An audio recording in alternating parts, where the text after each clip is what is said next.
In 2006, I quit my job, packed up everything I owned, and moved from a little town in Ohio to the big city of St. Louis, Missouri. With my trusty laptop and a cell phone and a small apartment, I started my own web development company and began to test every possible way to market a business online. I started using a brand new social network called Facebook, placed online classified ads, and more. I also dipped my toes into the world of blogging, and that changed everything.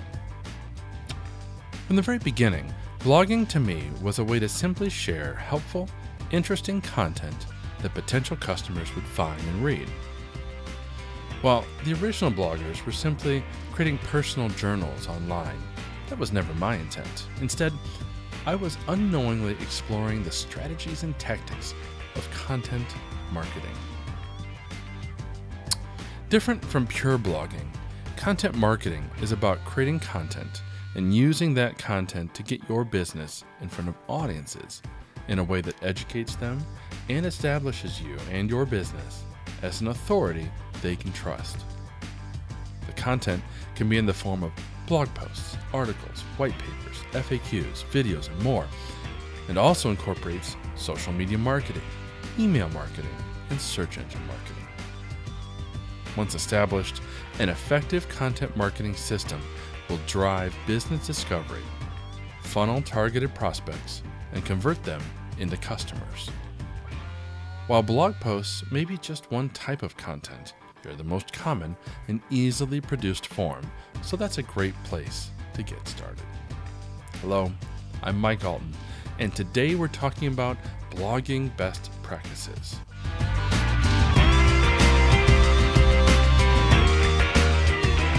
I'll be sharing with you a series of techniques and examples to help you make the most of your marketing and business building time. What we're going to cover today is number 1, who is your blog for? Let's make sure that we're targeting the right audience. Number 2, the blogger's mindset. How to always have great ideas for blog topics in front of you. Number 3, how to make your content spark, making it compelling and interesting to readers. Number 4, how to make your content shareable so that your readers work to grow your audience for you. Number 5, how to make your content discoverable so that you can capture new readers right at the moment they need you. So, let's get started. Do you know who your blog is really for? There are 3 main areas of concern that need to be addressed before you start blogging and then continuously while you're blogging. And those are focus, targeting, and metrics. Focus is important in order to keep your blog content topics as narrow as possible. When you stray off into posts that are off topic, they're usually a waste of time. It seems counterintuitive to keep narrowing the focus of what you're writing about. It may seem like you're limiting your audience. But the fact is, a highly focused set of topics will make it easier for you to figure out what you need to write about and grow a highly interested audience. I mentioned earlier that I started blogging when I first opened my web dev business. At the time, I thought that writing about anything business-related would be good for my audience and great for my blog. I couldn't have been more wrong. Those early posts that I wrote garnered no traffic, no leads, no sales, and therefore were completely worthless. What I lacked was an understanding of the connection between the content I needed to write and the audience I was trying to reach. This is why it's a good idea to develop one or more personas for your blog and business. Persona it's simply a made-up person that typifies your ideal or target audience. You might include demographic or geographic data if it makes sense to do so. But the more important features are usually their fears, issues, concerns, needs, and goals. If you can gain an understanding of what your audience needs and how they're limited, you can create a picture for yourself of how you can help them. Once you've established one or more personas and have started to create content that you think is a better fit for them, you can use your analytics to confirm that. Google Analytics will help you see how your site content performs, and all the major social networks also offer reporting options to help you gauge the effectiveness of your social activity as well. In fact, whenever you're on the fence about whether a particular topic is a good one, it's often best to test it with a short social media post rather than invest the time it takes to write a blog post. If the social post resonates with your audience, you know it's safe to proceed with the longer article. A great example of a blogger with excellent focus is Peg Fitzpatrick.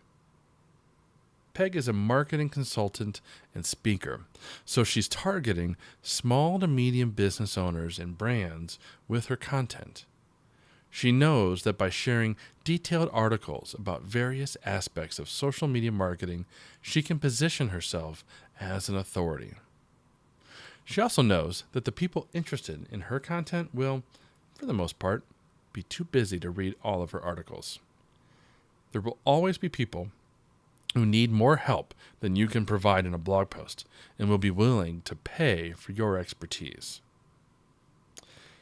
The system that I use for coming up with specific ideas for blog posts, including taking advantage of trending topics, is called the blogger's mindset. The number one problem facing most bloggers is knowing what to write about next. There's nothing worse than to be facing a deadline for publishing content and be staring at a blank white screen. My blogging system completely removes that issue and makes your blogging more effective and less time-consuming. It starts by selecting a tool. I happen to use Evernote, but you can use Apple Notes, Google Keep, Microsoft OneNote, or other similar note-taking apps. Full-blown publishing tools like Word or Google Docs are not as effective, as we want to be able to easily see all of our notes and switch back and forth. It's also critical to use an app that works and syncs with all of your devices. Within Evernote, I have a notebook for my blog, and within that are notes for every blog post idea that I've come up with. When you're first starting out, do some keyword research and begin creating notes for various topics that you think your audience might be interested in. I usually title the note using an initial title idea for the blog post, and then include any other ideas or notes within the note itself. Then, during the normal course of my days, whenever I see or hear or read something that makes me think of a potential blog topic, I immediately create a new note within Evernote for that topic. This way, when I have time available for writing, and I do recommend you set aside 30 to 60 minutes per day for writing, all I have to do is scan through my existing notes and see which topics I feel like writing about. Be diligent about this process, and you'll create years' worth of blog post ideas for yourself. The other aspect, though, of blog topics is knowing when there's a trending topic or story that you might take advantage of. This is generally referred to as newsjacking. While it might not always involve an actual news story, let's assume for the moment that something has happened which relates to your business or industry in some way. There's a story out there, and you have a brief window of opportunity to consider doing something. I have a series of questions that I ask myself each time I see a potential trending topic, and I'll share them with you. First, ask yourself if your audience would be interested in the story and your take on it. If the answer is yes, then proceed. Second, ask yourself if you are interested in the story. There's no point in dropping everything to write about something you find boring. But if the answer is yes, you get to proceed. Third, ask yourself if you have a unique angle or perspective to add. If not, it's easy to simply tweet a link to a news story. But if you can add your perspective and layer meaning for your audience, that can be powerful. So if the answer is yes, proceed. Finally, ask yourself if you have time to write and publish this article, and if the overall timing is good. Even the fastest writers need 30 to 60 minutes to create an article, and even then, it does no good to publish an article at midnight. You need to be able to get your content into the mix before overall interest in the topic has peaked and started to wane. If you have the time, and it's not too late to publish, proceed. While most newsjacking topics tend not to get traffic long term, they can sometimes result in massive, even viral amounts of social engagement, traffic, and links, as you'll see in a moment. One other recommendation when it comes to your blog content and topic determination is to think about bottom-of-funnel content. This is content that people will be searching for when they've already come to the understanding that they need something, they need help, and now they're doing their own research and comparisons. A good example, shared by Marcus Sheridan, is that of Yale Appliance. Since 2011, they have been focused on creating valuable content that their customers need and appreciate, and that's led to dramatic increases in traffic, leads, and sales. For instance, many appliance owners are rightly concerned about the potential service needs of their investment. So Yale Appliance published an article titled, "The 5 Most Serviced/Least Reliable Appliance Brands." While not necessarily popular with the appliance manufacturers, and it's an extremely popular and effective piece of content with consumers. Getting back to newsjacking for a moment, I want to share with you an example from my own site, thesocialmediahat.com. In late October of 2016, I was glancing through my RSS feed notifications and saw that a new article had been published to the Vine blog late on a Thursday afternoon that was titled "Important News About Vine." That sounded ominous, so I clicked on it and quickly learned that one of the major social networks was being shut down. I knew that this was an important story that my readers would want to know about, and I also knew that they'd have more questions than what the original announcement addressed. So I wrote my own piece. Despite being published late in the day, the article was immediately picked up and shared by many shocked marketers and Vine users. As more details emerged, I kept the article updated, and the traffic levels for the first few days were incredible. Interestingly, as it so happens, the article continues to get high levels of traffic to this day. Over 400 readers a day, in fact, continue to Google the question, "What happened to Vine?" And they come read my summary, resulting in thousands of new visitors to the site and new opportunities for me to make an impression. Speaking of impressions, let's talk for a moment about what you can do to make your content really spark. First and foremost, every blog post needs a featured image. In fact, I'm going to say that again. Every blog post needs a featured image, usually appearing above the text of the post. This image represents the overall article and message that you're trying to convey. It should be branded in some way and would typically incorporate the title or version of the title of the post. In the back end of your site, that image's direct URL is used for a meta tag called Open Graph Image.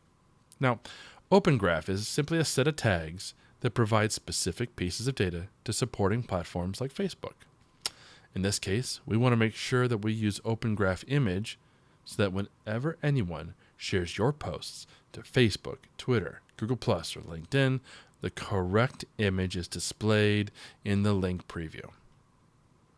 There are a few different ways you can go with regard to image size and ratio, but I prefer a 2-to-1 ratio using a size of 1024 pixels by 512 pixels. All of my featured blog post images are sized that way, which looks great on the posts themselves and works with all the major social networks. After that, there are a number of things that you can do within and throughout the content of your posts to make them more interesting and readable. These include embedding images throughout the text. A recent study by BuzzSumo actually indicated that articles with images appearing every 75 to 150 words are shared more. These images can be screenshots, GIFs, graphs, infographics, and so on. Quotes and quote graphics are also good. They help highlight important points or sentiments within the article, as well as add variety to the flow. If you can, embedding social media posts like tweets or even videos from Facebook or YouTube can be extremely effective. Not only do they make your article more engaging, but it's possible for readers to engage or view the social media posts themselves, which adds social activity and visibility. And of course, break up your text with subheadings, whitespace, short sentences, bullet points, and so on. A great example of a blogger who really understands the importance of readability and visible interest is Rebecca Radice. She uses all the above techniques, as well as a very unique, compelling brand style that's carried through all of her graphics. Now, when it comes to getting more people to share your content, there's no substitution for creating really valuable information. Long-form content, over 2,500 words, that thoroughly addresses a particular question or topic in an engaging way will always get significantly higher levels of sharing and referral traffic than short-form content. But it's still important to help that along and make it as easy as possible for your readers to share with your audience. And that starts with having great social sharing buttons. Frankly, a simple add this button widget with a few of the major icons won't cut it. Ideally, you'd use a professional system like Social Warfare that offers you and your readers beautiful, customizable social sharing buttons along with critical back-end features. For instance, once you've established your blog and you're getting regular shares of your content, it's important to turn on the social sharing numbers and give your readers proof that your content is being shared. That social proof validates their decision to read your content and serves as a psychological nudge that they, too, should be sharing the article. Due to the theory of the paradox of choice, which states that the more choices we are presented, the more likely it is that we will make no choice at all, it's actually a good idea to include fewer social sharing buttons. Use Google Analytics and the Share Buttons Analytics if they offer them to determine your most popular social platforms and focus on those. For most of you, that will likely be Twitter and Facebook. Having a featured image like we discussed above will help, as will having a tall image that's better suited for Pinterest if your audience is prone to use Pinterest to save content like yours. You should also consider taking some of the quotes, statistics, or highlights of your articles and creating click-to-tweet links or buttons. When clicked, the reader is simply given a new tweet dialog box that you've pre-filled with the highlighted text and a link back to your article. Click-to-tweet.com can create that for you and provide a single link that you can apply to any text or button image you wish. One of my favorite examples of bloggers who understand social sharing is Dustin Stout. He also happens to be one of the founders and developers behind Social Warfare, so he knows exactly how to leverage the tool for optimum sharing. Finally, we want to make sure that every time we publish a new piece of content, it helps to add to the total archive of posts that Google is indexing and ranking in search. But rather than share with you a long list of SEO techniques that may or may not have long-term value, I'm going to share with you the 3 most important elements which will never change. Number 1, Make sure that all of your content within your site is structured and linked together accordingly.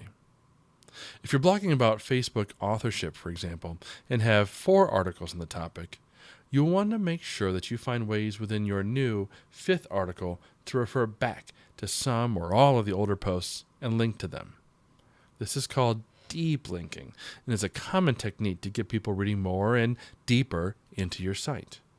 But then, once you've published that new post, go back and edit those old articles and link forward to the new article.